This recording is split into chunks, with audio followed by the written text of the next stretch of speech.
Hey guys, Raven Knight here, giving you the very first update of May. So let's not waste any time, guys. There's a lot to talk about. Let's dive right into it.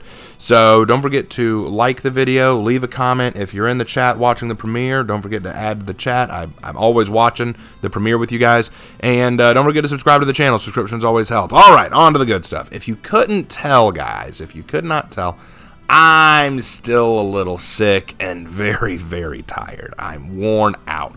Work has not been kind, I tell you what, especially this last weekend. It was prom weekend, and so we had all these high school kids coming in with their fancy dresses and fancy suits and, wanting to eat out. And I don't know, it made me a little nostalgic for the good old days, back when I was that young and that wild, and I didn't even go to prom. I didn't go to prom, it's true. I actually went to the ROTC banquet, when I was a senior, and true story, I actually took who many considered at the time in the high school the most beautiful girl in the school. It was true story. I'll tell you this real quick. So I went to an AP English class when I was a senior in high school, and I sat next to this girl. We'll call her Maggie. Okay, so I sat next to Maggie, and she was one of the brightest girls in the school. She was in all AP classes. She was constantly involved in student government activities. Very, very gorgeous, very sweet girl. She was nice to me.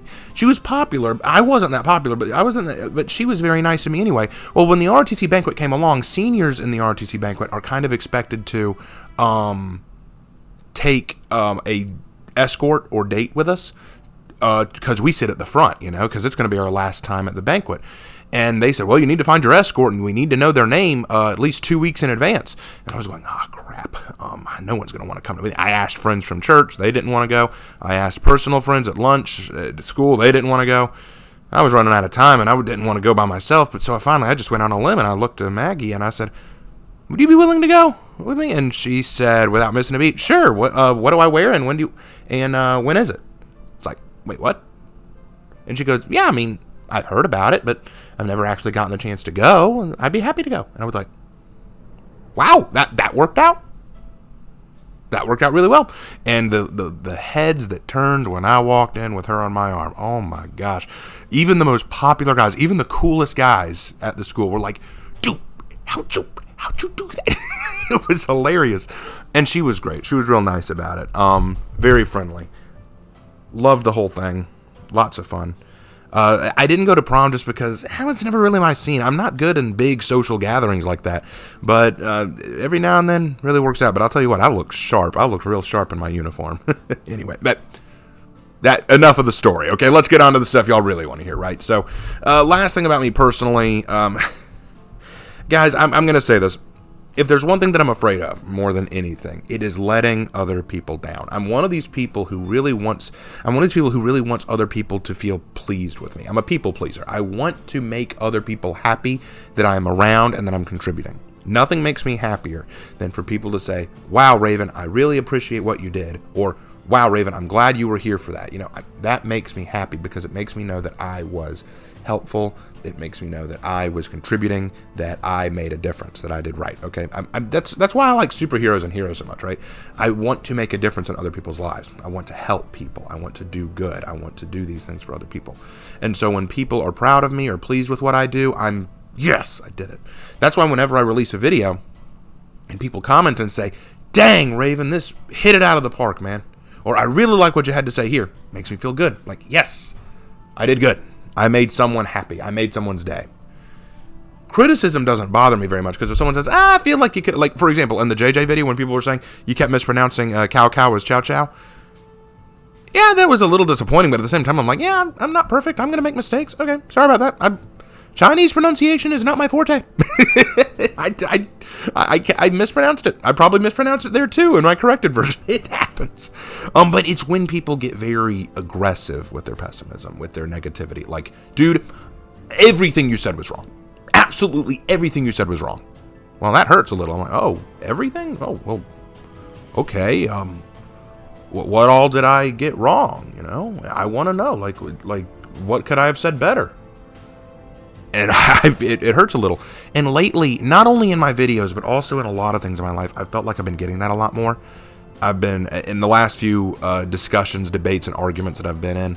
I've had people who basically criticize everything about what I've said. Not even the arguments, but just the way that I phrase them sometimes. And sometimes I feel it's very uncalled for. And I guess maybe I'm overreading it sometimes because I have a bad habit of doing that. But I feel like there's been this high flux of negativity lately. And maybe it's my depression changing it all to make me think negatively about it.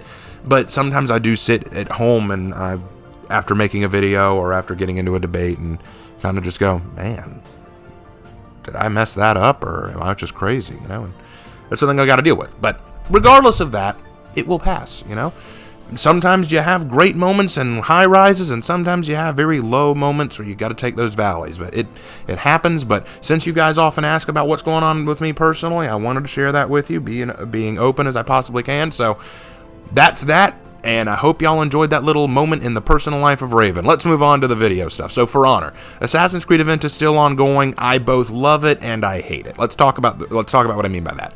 I love the Assassin's Creed event because I love some of the cosmetics that they give, the new execution, the looks, the music, all of it's really good. And I even like the game mode. I think my problem with the game mode, though, is I kind of am really, really bad at it. Either that or I'm just not lucky with it. In the past, 15 or so rounds that I've played of that game mode, I think I've only won 3 matches. I don't know if it's because I'm bad at it or if I'm just always on the bad team or if I'm not using the right strategies. I don't know what it is, but I just have no luck in that game mode. It's pretty awful. The game mode itself is a creative idea. I don't have a problem with the game mode concept. I just don't think I'm that good at it. I don't want to... That's one thing that I always try to avoid in any game that I play. I don't want to blame my failures in a game on the game itself. I don't want to say, oh, this game just cheats. Oh, this game is just so bad. Oh, this game is so unbalanced. I don't want to blame the other team either. Oh, this team is just so toxic. Oh, this team just... I don't want to do that. There are times where I do have to acknowledge I'm not as great as I'd like to be, When can we have the maturity to look at ourselves and say, I could be better. I could be a lot better. I'm not the best For Honor player. I'm not. I'm not the best DBD player. I'm not the best Halo player, as many people who watch my Halo gameplay will tell me, as they have told me in a comment in my most recent Halo video. Go check it out. There's a dude in the comments who says, hey, interesting discussion, but your gameplay was horrible. And I'm like, yes, it was. Point? It's one of those things I just get used to after a while. So I don't want to blame the Assassin's Creed event game mode on the game mode itself, because the game mode itself seems very fun. It is enjoyable. I just might not be that good at it. Anyway, the next Heroes in History will be on Raider, and I'm going to be doing a lot of research on this one, guys. I want to make sure I get as close to accurate as I possibly can, because a lot of this is going to be conjecture. A lot of this is going to be guesswork, because let's face it, Raider seems to be just based on a generic Danish Viking, and I want to be more specific with that. I went more specific with Orochi, even though Orochi is just based on Samurai. I managed to make it a bit more specific. I want to do the same thing with Raider, so I'm going to be doing a lot of research, working very hard to make sure I get as close as I can. So bear with me as I work on that. I don't know when it'll be out. It might be out later this month. It might be out next month. I'm going to try my best, though. And then the Baoshin Legends video is in the works. It's almost done. I'm going to try to get it out either this week or next week. I'm kind of leaning on next week, if I'm being honest, because I've got a few things I want to get done this week, and I also want to do some writing this week, but we'll talk about that later. All right, so on to Dead by Daylight. Not a lot to say there. I released the new Onryo video. I hope that y'all liked it. I worked really hard on it. I'm very proud of it. I think it came out very cool, because the Ringu movies are, especially the first two, are some of my favorite J-horror movies ever, right up there with The Grudge for me. One of the main ideals of J-horror was the Ringu girl. I even had a really good time editing the silly montage at the end. I hope y'all like it. I think it came out really well. If you haven't seen it yet, go check it out. I enjoyed doing it.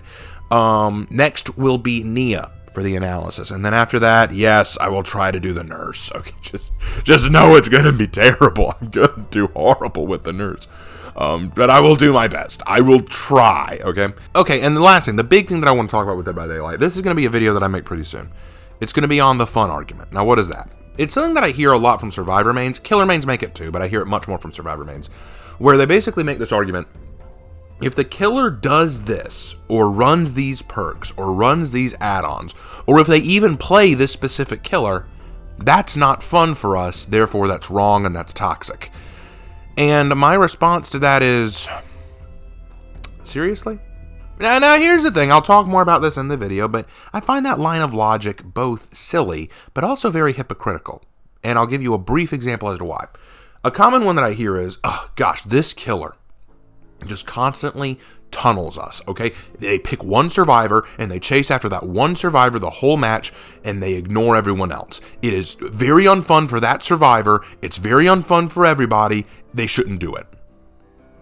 Because they need to be, they just don't care about us having fun. Okay.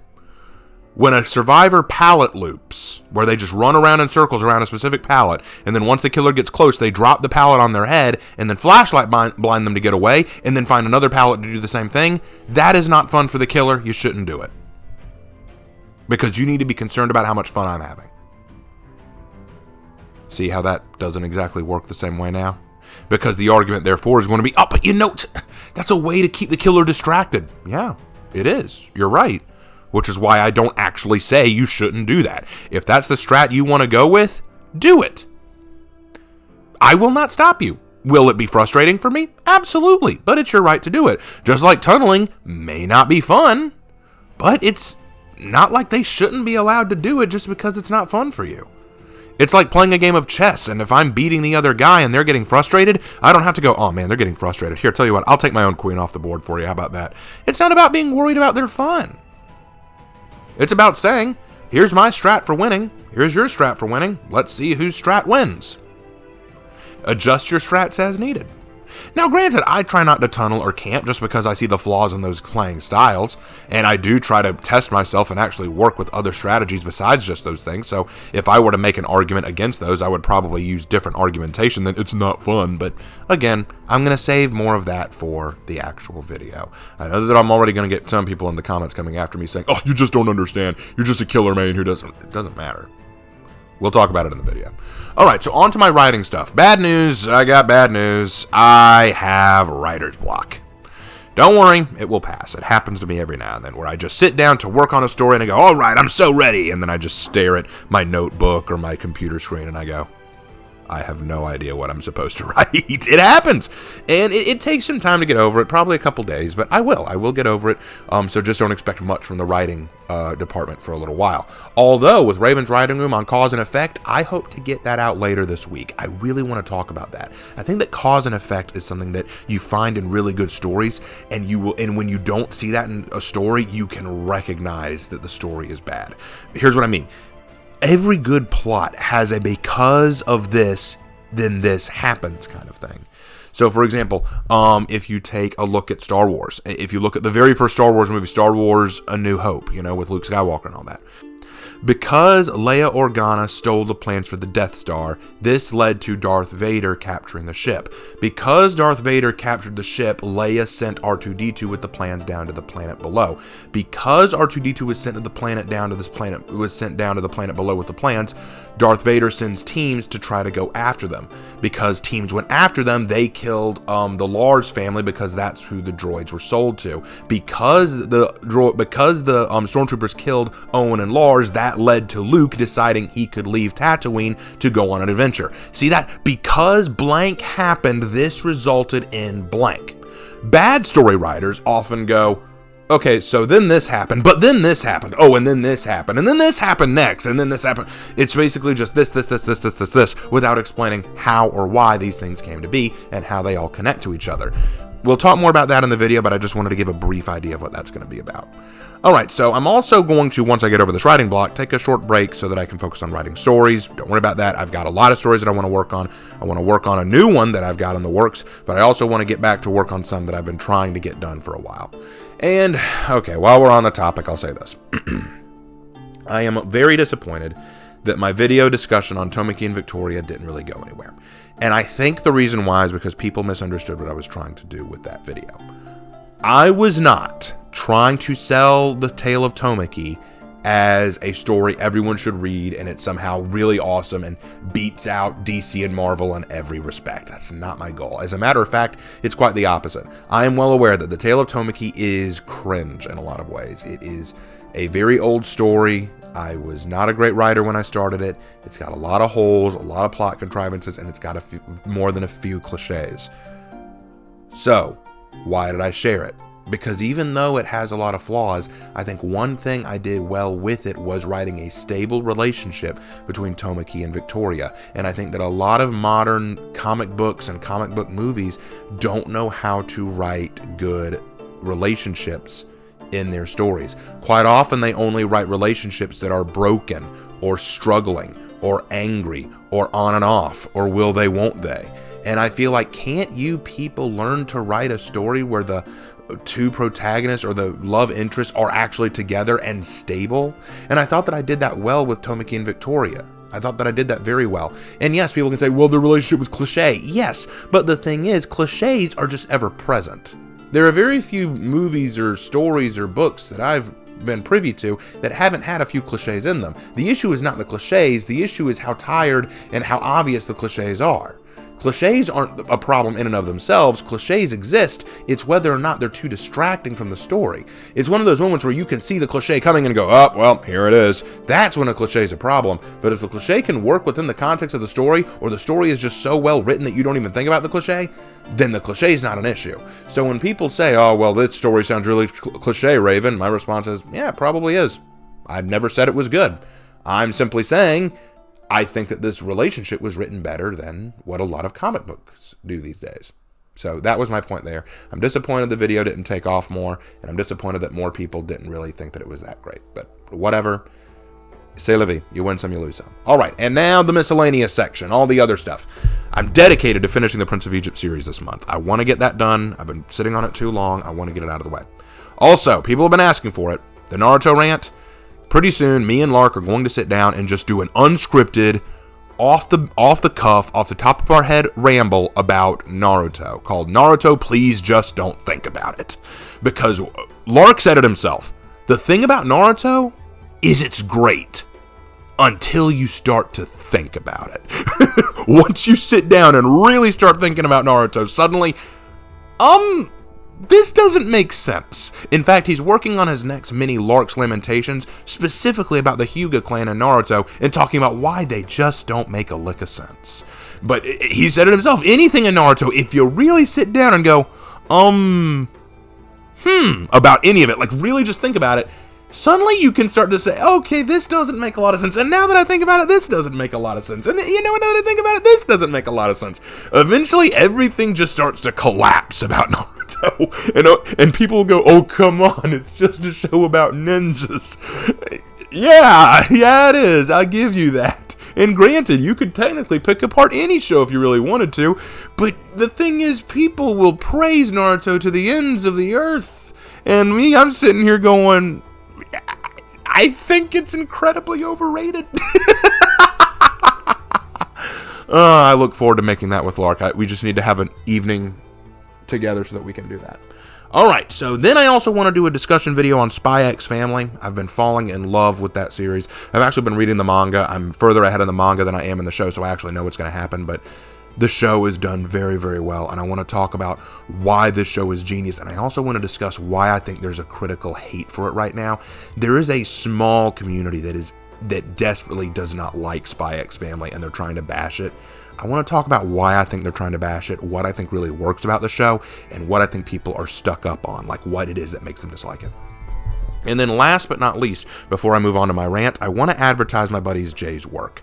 I sometimes share with you guys new pictures for me that Jay or Hannah have drawn. And today, the only real new one that I've got that's happened recently was a new picture from Hannah of female Thor, like Claire Thor, that she drew for me. But other than that, Jay has been working on a comic of his. He's actually been working on this for a long time. It's called Snare. And I was talking to him about it. I'm not going to tell you the story. He needs to come on and tell you the story. What I want to do is I want to have a video where I bring him on and we just have a discussion with you guys about the story and about what he thinks of when he draws. I really would like Jay to share that with you, but I will tell you that it's a really cool story. It's a really cool comic. I'm sharing a few images that I have saved on the screen right now so that you can get an idea of what it looks like. We were talking about what inspired him to do it, and he said this, and I think you'll like it. He said one of his biggest problems with Western comics is quite often the fight scenes can come off as very choppy and uncoordinated. You might have a panel where you have one random punch and then another panel a random kick, and it doesn't feel like there's any flow to it. So what he wanted to do was he wanted to create a more animated, flowing visual fight scene style comic. The result of this, though, means there will be more pages in it, and that means that instead of your typical 35 to 40 page comic volume, this will be more like 100 pages. So it's a much longer project, but he's been enjoying it, and he's very happy to keep going with it.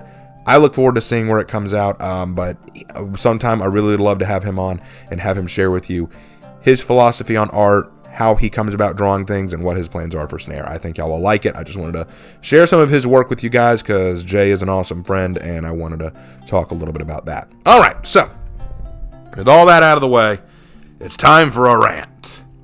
You know what I've noticed lately, guys? I'll be real honest.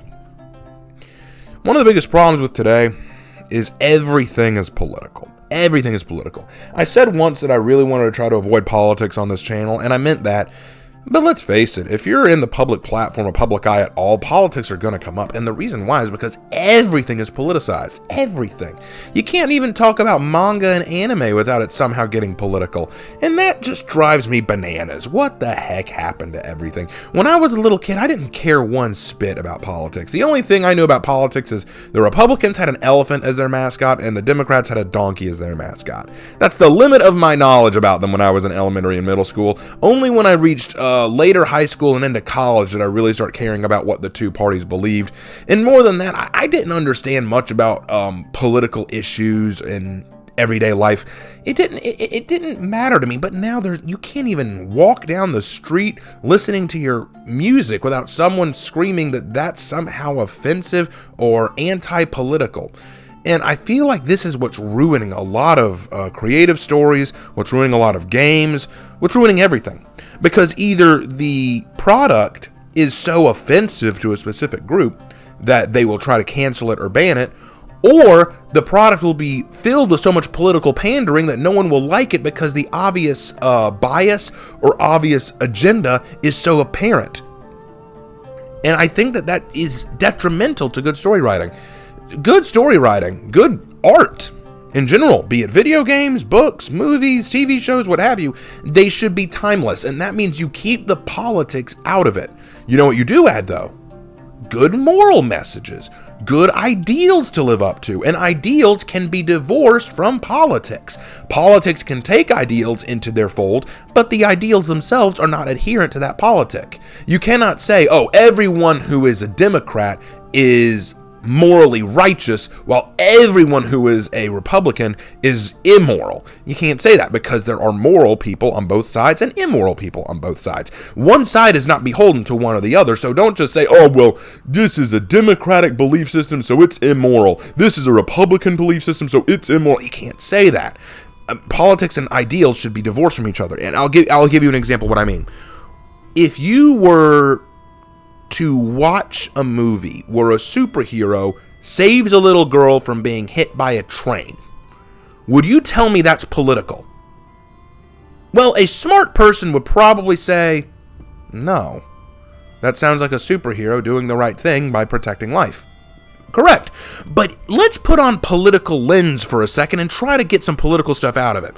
Well, first of all, this looks like an argument against capitalism, because what is a train but a symbol of the economical strength of capitalism, where they try to steamroll over everybody, and in the end they steamroll over innocent people. And so this hero is unable to defeat capitalism itself, so they have to save the little girl from being steamrolled by it. But not everyone is so lucky, because somewhere along the way the hero won't be able to save everyone who gets steamrolled by it. And then the little girl, obviously a sexist message about how women need to be saved by a man. How wrong is that? I mean, really, like a woman being saved by a man? What generation? Is this the 50s?